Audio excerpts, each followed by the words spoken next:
Hi, my name is Joanne and I'm a first year PhD student in education.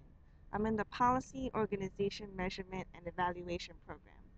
I decided to come to Berkeley after being a teacher for several years and finding that the system I was under made it almost impossible for me to teach in a way that was healthy or liberatory.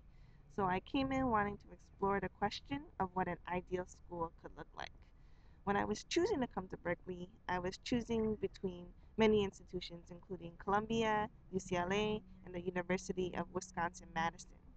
I chose to come to Berkeley after talking to many students who had a good experience here, and I came for a few main reasons. First, as a student of education, I really wanted to support public education, and so for me, that meant personally coming to a public university. Second, in getting a PhD, what I really wanted was the time and space to explore all the questions that I had about school. And so I felt like at Berkeley, I was given the environment to really explore these questions freely and to be challenged. I really didn't want to just be learning methods or to be just following the work of whatever my advisor was doing.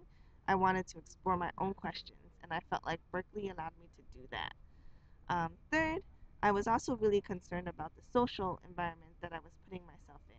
And I appreciate how, at least in my department, we have a whole year just to build community within my cohort and to learn the work of the faculty. And so I felt like that community building aspect was really important.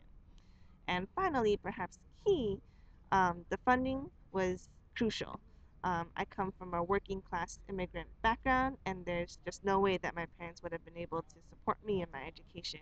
And so I really appreciate how Berkeley um, provided this funding so that hopefully I can figure out a solution for making schools better so that all kids can eventually have a quality education.